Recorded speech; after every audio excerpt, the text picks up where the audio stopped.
Nova regra fiscal? O que está rolando e quais os potenciais impactos?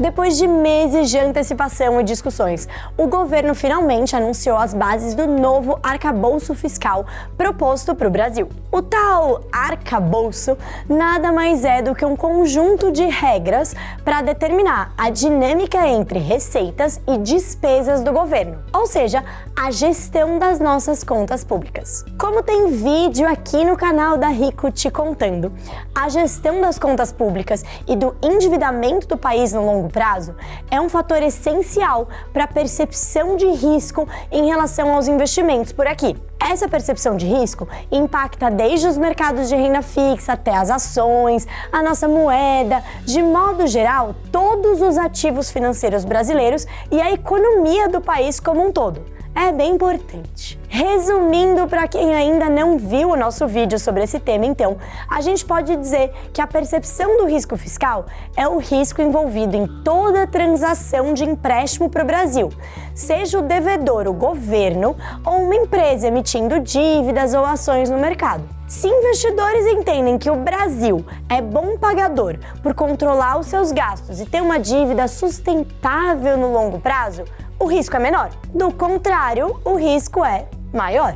E é por isso que a expectativa desse arcabouço fiscal vinha causando tanto rebuliço no mercado nos últimos meses, aumentando a volatilidade e a incerteza entre os investidores. Então, sem mais delongas, vamos a ele. Antes de tudo, vale destacar que essa proposta de regra fiscal foi criada para substituir a regra do teto de gastos, que foi aprovada lá em 2017 e estava vigorando desde então com a principal regra fiscal do país. Apesar da gente ter várias outras leis, regulações e parâmetros que também servem aí como parte do arcabouço fiscal para reger as nossas contas públicas. A criação dessa nova regra fiscal faz parte da mudança constitucional, que foi aprovada lá no ano passado, depois das eleições.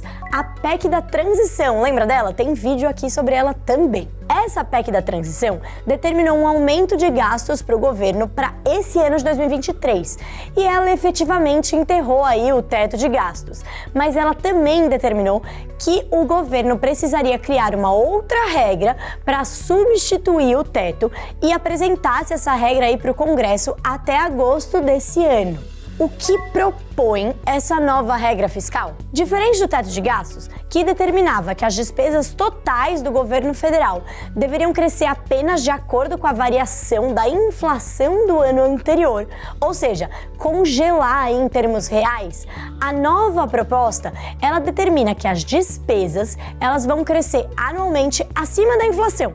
Mas elas vão ser limitadas ao crescimento das receitas do governo. Mais precisamente, essa regra está propondo que as despesas cresçam 70% do total variado na arrecadação do ano anterior. Sempre em termos reais, tá, gente? Ou seja, já descontando a inflação. Então, trocando em miúdos, a regra mais ou menos está dizendo: quanto mais o governo arrecadar, mais ele pode gastar, mas proporcionalmente menor, porque são lá os 70%. Mas e se a receita não crescer nada acima da inflação de um ano para o outro? Sei lá, teve uma crise ou alguma coisa do gênero. Nesse caso, as despesas cresceriam 0,6%, ou seja, tem um mínimo de crescimento para as despesas para todo ano. Ao mesmo tempo, também tem um limite para caso as receitas lá, a arrecadação, cresçam muito acima da inflação. Esse mecanismo de mínimo e máximo adiciona um componente do que a gente chama de anticíclico em economia. De maneira simplificada, esse mecanismo permite que, se a economia estiver indo muito mal, por exemplo, uma crise como a gente teve na Covid, o governo não ficaria limitado pela queda na arrecadação e aí ele poderia gastar mais para justamente tentar impulsionar a retomada da economia. Por outro lado, se a economia estiver indo muito bem, sei lá, boom de commodities, está dando tudo certo, achamos mais petróleo, o governo pode pagar mais da sua dívida, construindo aí um colchão para tempos de bonança, por conta do limite ali de 2,5%. A proposta também inclui que a meta do resultado primário, que é a diferença entre as receitas e as despesas do governo, que já existe, tá? Ela vigora aí desde a década de 90. Mas essa meta, ela vai passar a ter uma margem de 0,25% do PIB, para cima ou para baixo. A famosa banda. Assim, o governo pode eventualmente acomodar choques inesperados no ano, caso ele tenha que gastar mais ou possa gastar menos. Desse modo, gente, o objetivo da nova regra é que o nível de endividamento público recue ao longo do tempo, uma vez que a dívida aumenta de acordo com o quê? Com o adicional necessário para fechar as contas entre receitas e despesas e também a taxa de juros que incide sobre essa dívida. Certo, parece tudo muito bom, tudo muito bem, mas quais são os desafios dessa regra? O principal desafio da nova regra mora, como sempre, nos detalhes, mais especificamente nos parâmetros necessários para a estabilização da dívida pública. Isso porque a regra ela não prevê nem redução de despesas, nem ao menos por hora, um aumento de receitas. Assim, sem maiores receitas ou menores gastos, como que o governo vai chegar no azul para estabilizar a dívida? Na verdade, até mais que o azul, tá? Porque para estabilizar a dívida, o governo precisa pagar ela, né? E até o momento que ela reverte a tendência de alta. Isso aconteceria só se a gente tivesse um fortíssimo crescimento da economia, que aí impulsionaria a arrecadação e, como consequência, as despesas em menor proporção. Mas isso, ao menos por hora, não é o cenário esperado aqui, nem por nós, nem pela maior parte dos analistas. Ainda mais em um ambiente de baixo crescimento global, ainda cheio de incertezas. Assim, a regra que foi apresentada pelo Ministério da Fazenda, ela não encerra a discussão sobre o orçamento dos próximos anos. Dito isso, apenas a apresentação de uma regra relativamente clara já traz certo alívio para o investidor. Como a gente falou no começo, toda essa discussão, sobre se ia ter ou não um novo arcabouço fiscal